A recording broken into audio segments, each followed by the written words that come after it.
Welcome to Now Playing Podcast Book Reviews. From fiction to nonfiction, graphic novels, and more, we're here to help you find something great to read. We hope you enjoy the show. Hello, Now Playing listeners. It's your faithful host, Stuart, practically jumping for joy as I welcome you back to Now Playing Book Review, and back to Frank Herbert's Duneverse for a sixth, perhaps a final time. While it's true that this novel I'm here to cover, not a particularly upbeat affair, I might even be inclined to describe Chapterhouse Dune as a 433-page slog, yet I can't help feeling a little bit festive, a little bit giddy, because today's review completes a mission I started 7 years ago, right around this time. Back in 2017, spring, I wanted to give listeners a complete overview of the planet Arrakis as conceived by its creator, Frank Herbert. Well, friends, we've reached the end of that golden path. We're unraveling the final mysteries of that illustrious sci-fi saga with this show. Although technically speaking, the story of Planet Dune actually wrapped up last book. I didn't want to spoil it, but the ending, it was crazy. Heretics of Dune. I try not to spoil the endings of books on the reviews of that book, but buckle up, because here it comes now. It's a doozy. In the final pages of Scattered Totally Bonkers Heretics of Dune, a character mentions, just in passing, by the way, Arrakis, or Arrakis, whatever you want to call the planet, the only planet that's ever mattered in this saga, the spice-making desert planet. It got blown up good by the Space Horse, killing everyone and everything on the surface, which is like a whole OMG, you're kidding me. Frank Herbert really has more Dune story to tell when he wiped out spice and worms and maybe the entire Atreides line, because, well, our Atreides character for Book 5 was Miles Tegg, the heroic descendant of the clan who was on the surface, and he was killed on Arrakis too. Wow. Okay.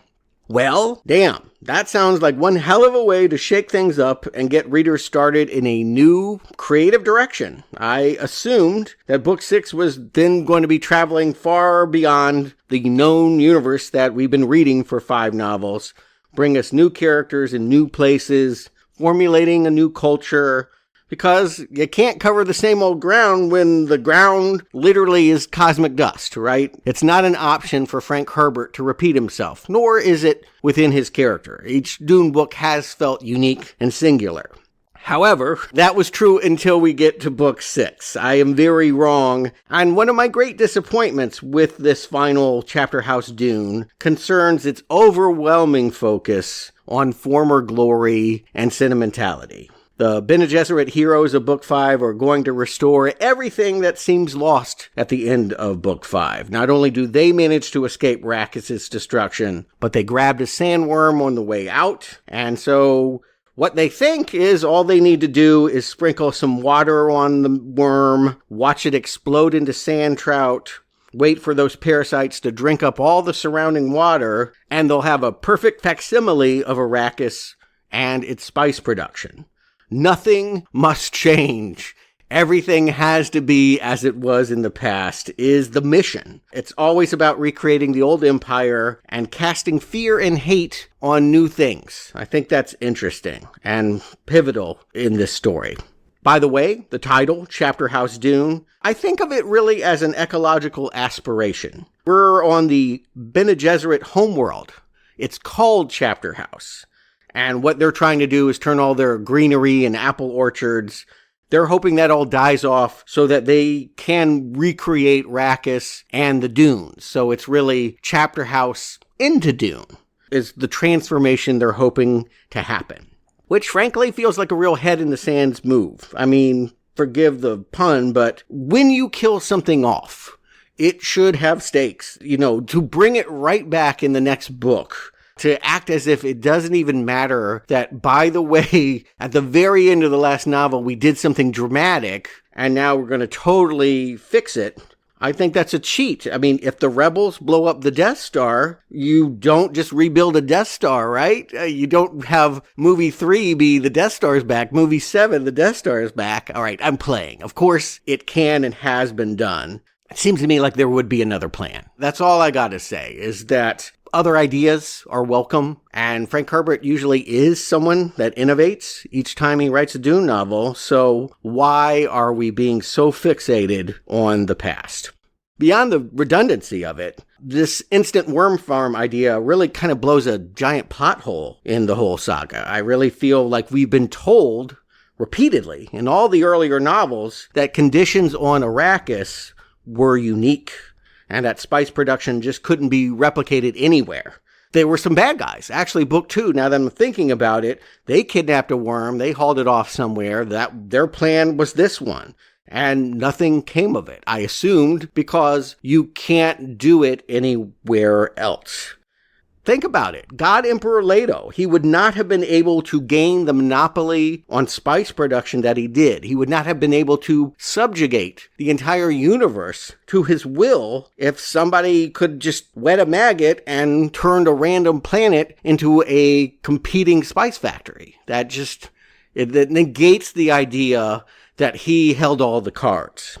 And since we're on the subject of that plausibility, can I also just point out it's a little ridiculous that nobody in the entire universe in the last 5,000 years decided to pull their old Mac out of the closet, a computer or something. If you remember, the only reason why people are obsessed with spice and taking spice in such large amounts is because they need a drug that will help them think and act and work like machines. Because in this future, machines are outlawed. There was a cyber revolt, Butlerian jihad, and so nobody at all touch a computer again. Which I get. Look, if your cell phone and your flat screen TV conspired to kill you, you take a couple decades off, maybe a century. You delete all your social media accounts. You go off the grid. But if your current situation is that you're begging a 30-foot psychotic worm to shit a tab of spice in your mouth so you can make it to Friday, maybe you just plug back into the 21st century for a little bit, let AI do some of your job. Just saying. Cyber attacks seem better than dictators and space whores and all of the problems that have come out of mankind's spice addiction. Nevertheless, it's not happening. People are still very reluctant to augment their bodies, to plug machines back in book 6. And so they are growing new spice. It should be said, the enemy, the Honored Matres, I mentioned them last time, the space whores. They have a machine that is making spice for them. And apparently it turns your eyes orange instead of the typical blue. So maybe that's also what makes them so sex crazy. I don't really know. You're supposed to treat it like brown acid at Woodstock. Nobody touch the orange spice. It's bad for you. It came out of machines. It's not organic. It's a real hippie Whole Foods philosophy to this, I suppose, as public safety issue.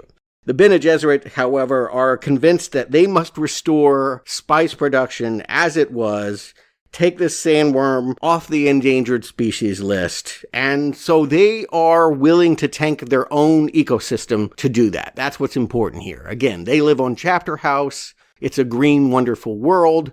They've lived there for all this time, and now they are going to turn it into Arrakis too.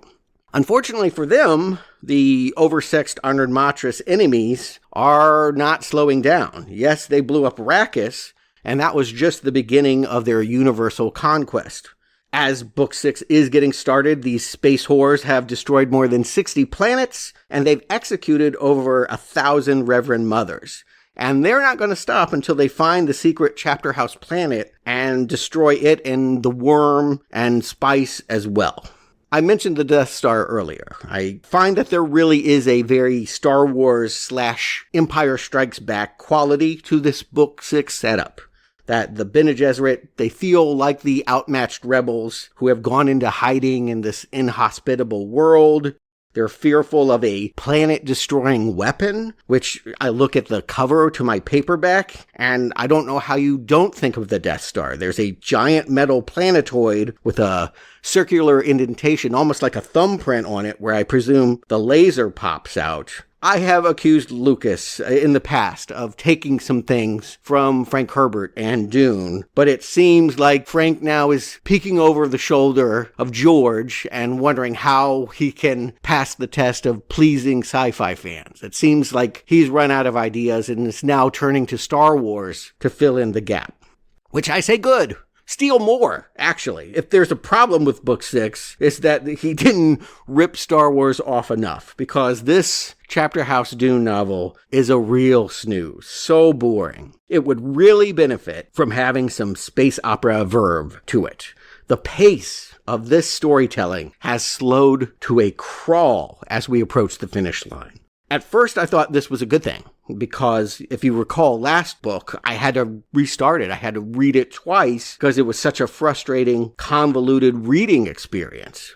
I appreciated that now Frank Herbert is taking some more time with his characters. He's giving them understandable motivations and inner conflicts, and we're just allowed to know what's going on in a way that I couldn't hold on to last time. But for the first 100 pages, I actually think Chapterhouse Dune is doing a good job of setting up the central rivalry between two sisterhoods. On one side, we got, I guess we'll call them the good witches, the ones we've always known. Bene Gesserit, now being led by Mother Superior Dar.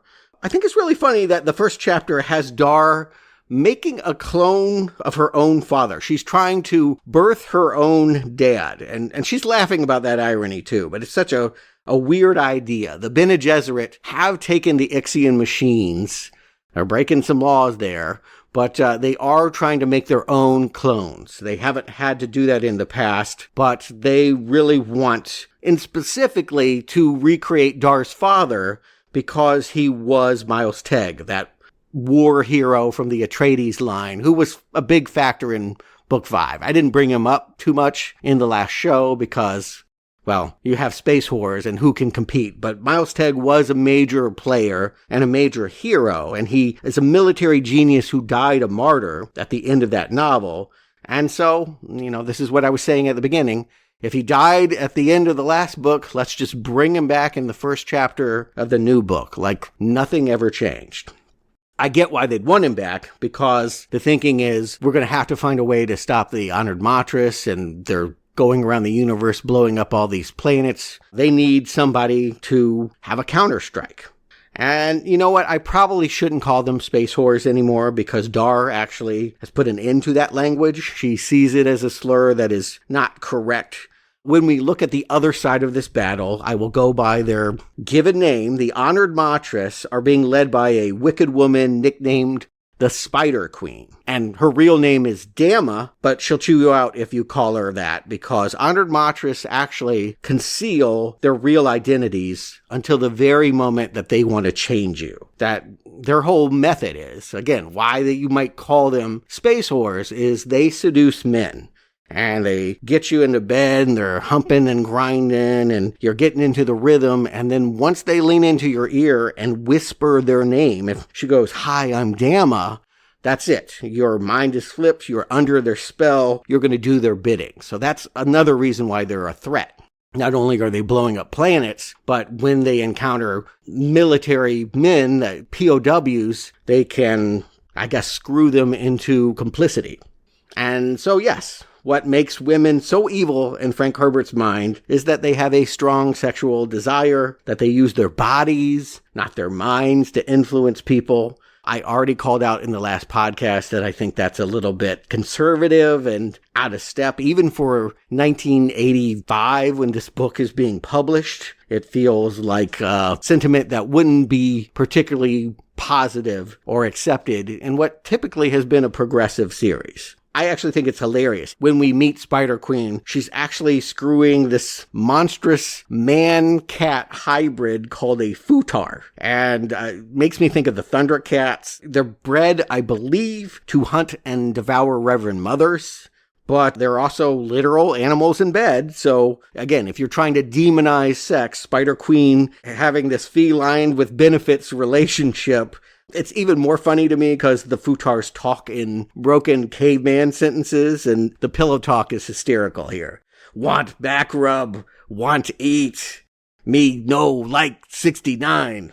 He didn't do the last one, but you get my point. Dopey as they are, I'm going to say, okay, you know what? This is the first 100 pages. It seems sillier. Frankly, this doesn't have the maturity that I usually expect in any previous Dune novel. But here's where we've landed. The Honored Matres are Book 6 villains, and I kind of love the stakes. I mean, when we see a character that was a big part of Book 5, Reverend Mother Lucilla, one of the heroes, she gets captured and killed by the Spider Queen in these first 100 pages. Again, that's a major player going down quick and dirty. It makes me wrongly think that Chapterhouse Dune is going to be risk-taking, that it's really dangerous, and that Frank Herbert has done a decent job of recreating the good and evil rivalry that he had going back to Book 1, between House Atreides and House Harkonnen. Herbert has also pivoted away from something that I really didn't like in Heretics of Dune, the sexual exploitation of children, where so much of that Book 5 plot was about these supposedly good witches breeding a 12-year-old girl named Chiana with another clone of Duncan, Idaho. And fortunately, that didn't happen. That plan literally got screwed up. Before Duncan was introduced to Chiana, he was captured and seduced by an Honored Matres. She had taken him to bed. She whispers, "I'm Murbella," into his ear. And again, that's going to imprint her into his brain, and he's supposed to be under her control for all time. Although, we'll find out in a twist, he was also programmed to kill the first woman that took his virginity. And so you really think in the end of Book 5 that there's going to be some blood in this bedroom scenario. It's about to get real violent. But Murbella and Duncan have actually emerged from these throes of passion to be madly devoted to each other. They are in love, hardwired to be monogamous forever. They're making babies and making plans to never be with anyone else. And that is kind of good and bad news for the Bene Gesserit. On one hand, they had matchmaking plans that are totally derailed. Duncan won't even look at Chiana or any other woman now. But Duncan at least is still loyal to the Reverend Mothers. He treats them as his moral compass. And so if he's fallen in love with Murbella, and Murbella is going to be loyal to him, maybe they can turn this Honored Matres. Maybe they can take someone from the dark side, bring them into the good witches, and, get her to tell secrets. Maybe she will have things to say about this enemy that they can use against them. That is, I would say, the major storyline in Book 6, that Murbella and Duncan are imprisoned on this Bene Gesserit spaceship, and that Dar is trying to get secrets out of them. On one hand, she's trying to make Duncan her mentat, her, advisor, while Murbella, she is undergoing Bene Gesserit training, and again, they're thinking that she might trust them with things they can use against their enemy.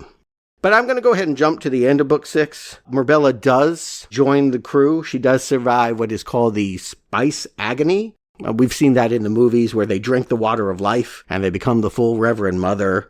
She does that, but she also refuses to stop loving Duncan, Idaho. They just imprinted on each other too deeply during the deflowering, and she's not going to let go. And that really is a quandary. I mean, it's a crime for a Bene Gesserit woman to fall in love with a man. And the reason for this really goes all the way back to Book 1.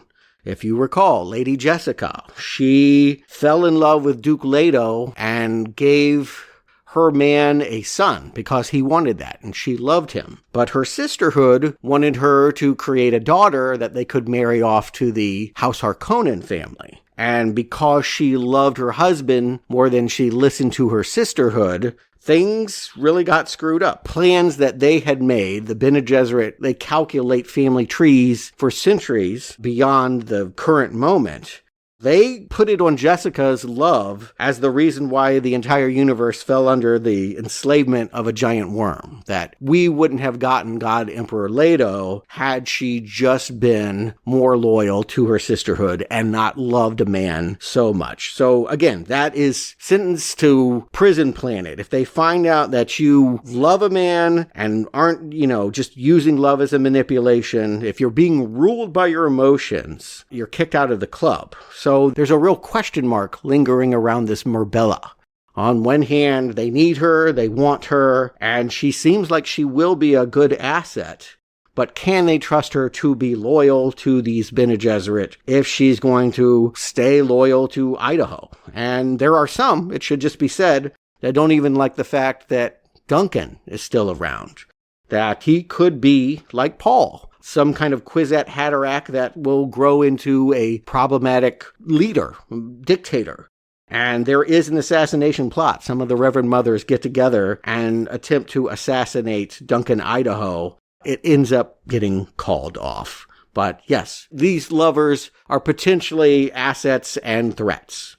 Meanwhile, just worth pointing out that Shiana, the girl that was intended for Duncan, is perfectly content growing to womanhood as a single girl. She's kind of asexual. She never did really want to mate with a teenage clone anyway.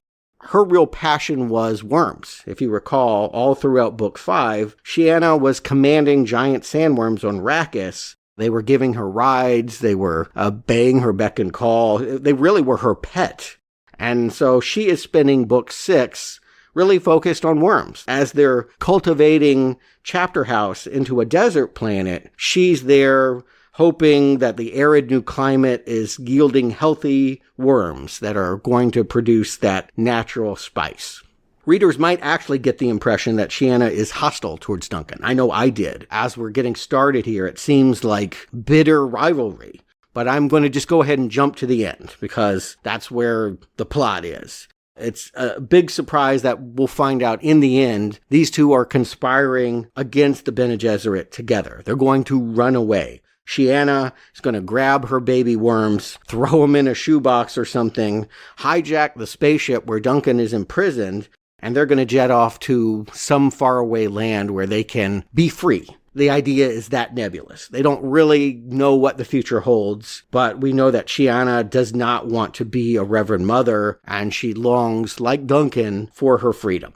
And frankly, I'm just going to say I share in Shiana's dissatisfaction. I, too, want to hop a spaceship and leave Chapterhouse Dune far behind. This is such an unpleasant novel. You'll notice that I kept saying I'm going to jump to the end of the book to explain things, and that is because nothing happens for hundreds of pages. The middle of this novel is mostly Reverend Mother Dar wandering around an apple orchard and just bemoaning her plight, thinking about the past, worrying about the future.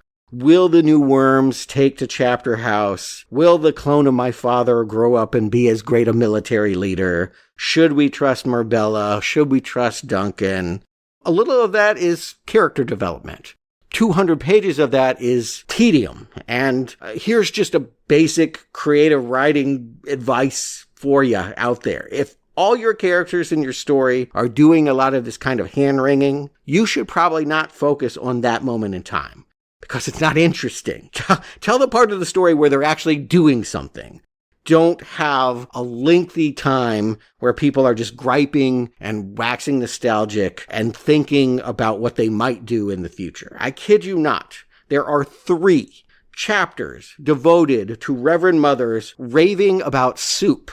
Like, doesn't this clam chowder remind you of living by the sea as a child? And pages of this kind of soup analysis. Look, I get that Dune takes on a multiple subject matter. We'll do anything. We'll explore politics, religion, ecology, physics. Fine, sure. But nobody comes here for the recipes, okay? We do not need to hear how great the bouillabaisse is on Chapterhouse. And at one point in the middle of this book, a character comes to Dar and just pleads to her. I'm pumping my fist. Do something. Act. We need you to be our leader. And I'm like, hell yes. Please hear this message. And what does Dar do? I kid you not. She has another bowl of soup, and then she hops on the subway, and she travels to the other side of the planet so she can catch up with a friend. Which is like, no, chick, you are not getting it. Action does not mean taking more time to discuss what you want to do. It means rather than letting the big battle that's going to be everything happen in the last 50 pages, maybe you put it here in the middle and you expand on that battle, because that's, again, action is what people care about. And while Dune novels can be philosophical, they should not just be neurotic. And I get it. All right. There is a reason why there are so many characters paralyzed with grief and uncertainty in this final book. Author Frank Herbert is living that life. He is in a very similar position with the recent loss of his own wife, Beverly. I mentioned this at the last show. She was his rock. She had been there during the writings of all the Dune novels. When he loses her to cancer in the fall of 1983, it must have felt like watching Arrakis be blown to bits. The whole world was over after losing her. And son Brian Herbert insists in the biography that he wrote about his father, Dreamer of Dune, that critics basically accused his dad of writing the lettered Dune books for money. That his heart wasn't into it, that he was just into cashing big checks. And I'll be honest, I wondered the same thing as I was trying to get through this novel. This felt like unnecessary stalling.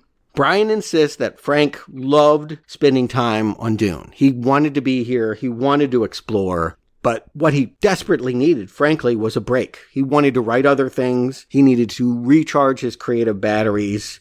Keep in mind, the distance between Dune Book 1 and Book 2 was almost 5 years. Between Book 2 and Book 3, it was like 7 years.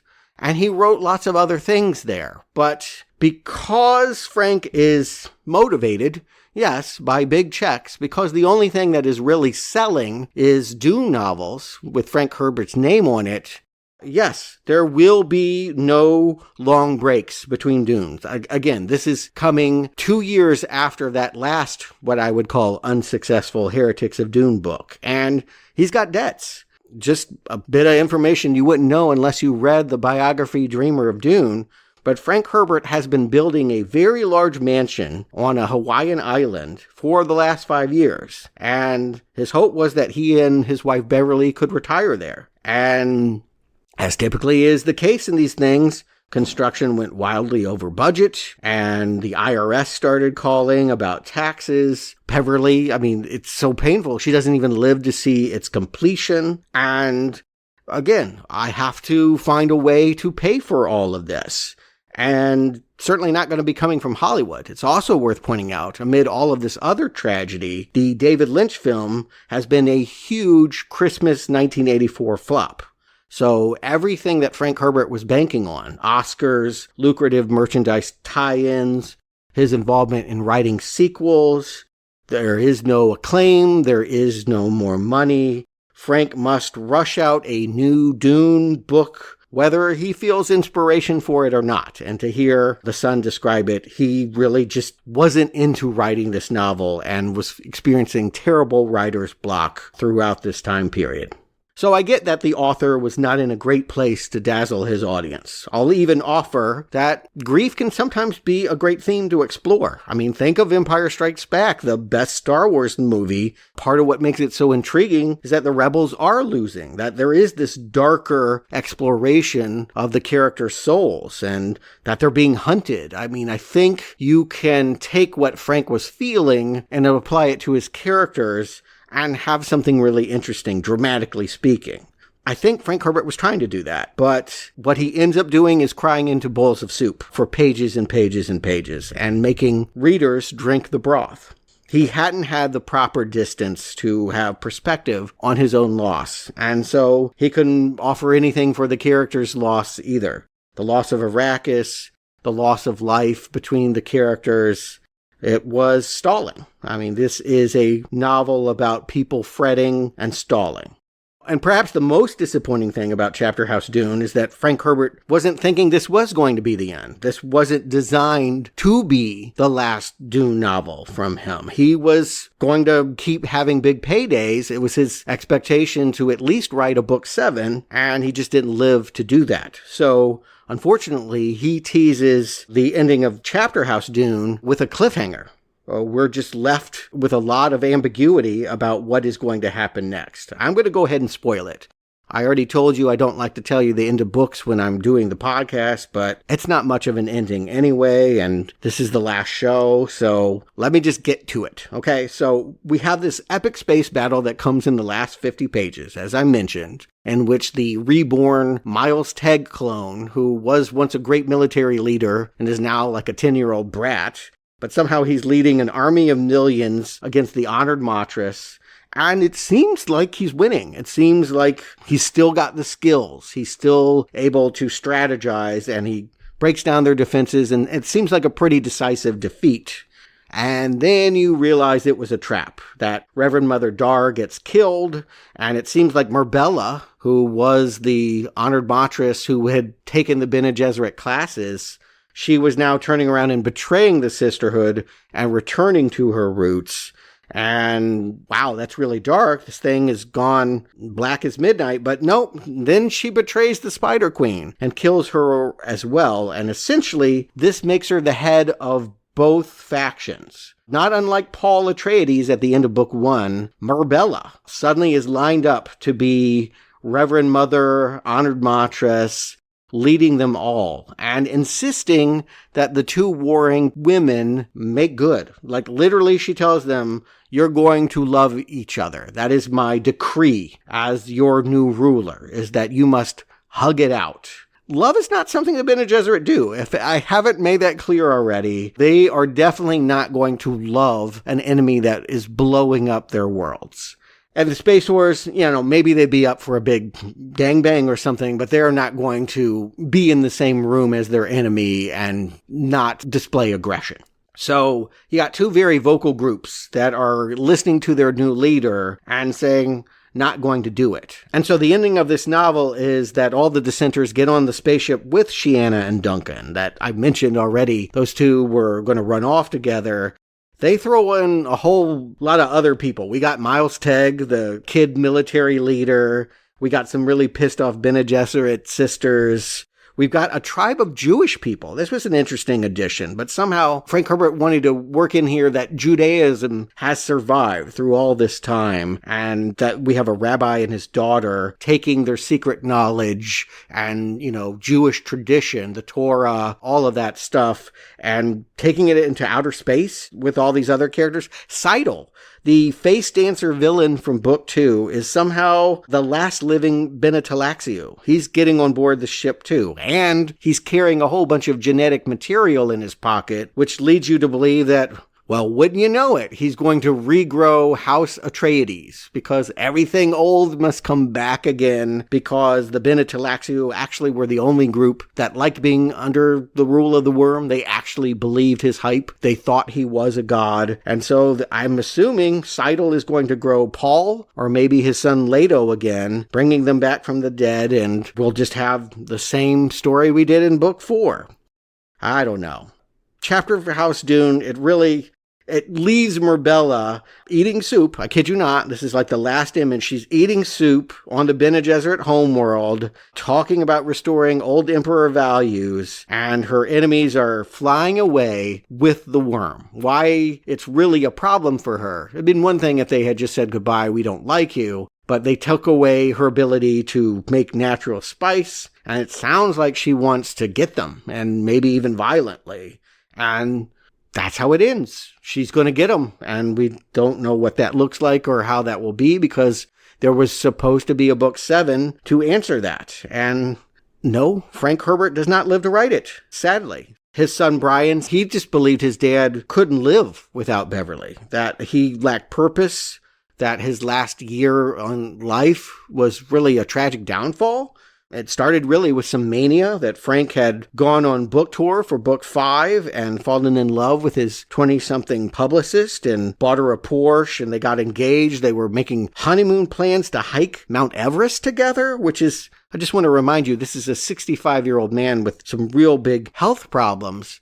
And then he gets a cancer diagnosis and everything just stops. Frank stops the wedding, he stops writing, he stops eating. He is this grand, tall man that just shrinks down to almost 100 pounds, emaciated in bed.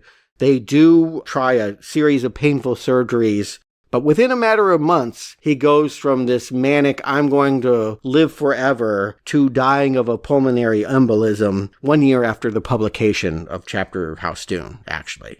And he leaves us all with sadness. My sadness, first and foremost, obviously, for the Herbert children, who it had to hurt like hell to lose both your parents so quickly and in such a undignified way. And then I grieve for Herbert, who has, in my estimation, really tarnished his sci-fi epic, that he had something really good going with those first 4 novels. And then this last book and this really rushed, uninspired coda, we know he can do better. The fans deserve better. I'm sad for us as well, because here I am, after exploring it and finding such juicy insights into so many ideas with all these books, just sifting through sand, having almost nothing to say about Chapterhouse Dune. I'm convinced it probably wouldn't have even been finished, except that Beverly Herbert on her deathbed made Frank promise that he was going to do that for her. That she knew he wanted to write after book 5, allegedly her favorite book in the series, and that she said, promise you won't let my death slow you down in writing that book. So even though he wanted to take a lot of time and had no ideas, he pushed through for her. I guess it's a credit to him, that out of a begrudging sense of duty, he got to some kind of ending, even though it was not fueled by urgency or passion. And that's kind of how I feel, duty bound. I'm here making this podcast because I made a promise to you listeners that I was going to cover all 6 books, damn it. And if I have to force my eyeballs through all of these maddening, dull, 433 miserable pages and formulate some kind of exasperated review, I guess I'm done. God knows I wanted to give you a happier conclusion here, and I'm happy it has concluded. But yeah, it truly was a spice agony this time to cross the finish line. And so, yikes. I sincerely want to thank you. It has been a very bumpy journey for me. I benefited because I knew that there were those out there who had sent encouraging words and shared their enthusiasm about what I was doing in this very strange, spicy literary universe unlike any other I've ever read. You wanted to know more. I wanted to know more. It helped me to get to an end because God knows I can't tell you how many times I wanted to put down this book and not even read another word. But it is because of you that I'm here saying we've done it. The mission is complete. And if you're asking me final thoughts, the easy conclusion is to say stop after book 4, right? The first novel is great. The next 2 are hit and miss, but definitely worth reading. And book 4 is a wild ride. I really think it's an interesting one. Whether you love it or hate it, you'll be glad that you took that journey. But I didn't gain anything from spending time on these last 2 Dune installments. And the question is, I can't believe I'm asking it, did I read too much or am I stopping too early? Because, all right, hold your hats. 20 years after the publication of Chapterhouse Dune, we're left on this cliffhanger. What's Marbella going to do? Where are all these people in a spaceship going to go eat? Where can they even exist? Answers are given. Brian Herbert, apparently he has found a treasure trove of his father's notes that were written about Book 7, and he had his own ideas as well. He had spent decades cultivating his voice as a writer, and he writes not one, but a 2-part book conclusion that answers all of our supposed questions. Is it possible? Is it possible that 2006 Hunters of Dune or 2007 Sandworms of Dune could redeem the absurdity of Book 5, the doldrums of Book 6? Do I dare promise you listeners 2 more podcasts to find out? I'm tempted, but listen, I am going to do something that Frank Herbert didn't have the luxury of doing. I am going to take a very long Dune break. I need it. I really feel like I don't want to hear another thing about this until Denis Villeneuve releases his 3rd Dune movie. And maybe by that point, it's not a promise. I'm not saying I'm doing it, but maybe I will read those 2 books and either on that movie review show or if I'm feeling wild and crazy in podcasts just like the one I'm finishing here, I will tell you my thoughts on how the literary saga wound up not in Frank Herbert's vision, but Brian Herbert's vision. But we got other things to read right now. I want to point out Now Playing is getting back to Stephen King. In just another month or so, we are going to cover his Bag of Bones 2011 TV miniseries, which prompts me to say I need to be reading his 1998 novel. Also, I don't want to spoil any surprises, but the summer-fall donation drive has some literary connections to it that I need to explore. So frankly, I just need to read other things. Not only do I want to step away from the Duneverse, but the movies are begging me to do so. And so I don't know what the next Now Playing book review will be, or whether I'll even be the host for it. But I do want to thank you. Thank you for being such a loyal supporter, for being a good listener. I hope you've enjoyed my 7-year sojourn in the sand. Keep reading, and I'll talk to you soon.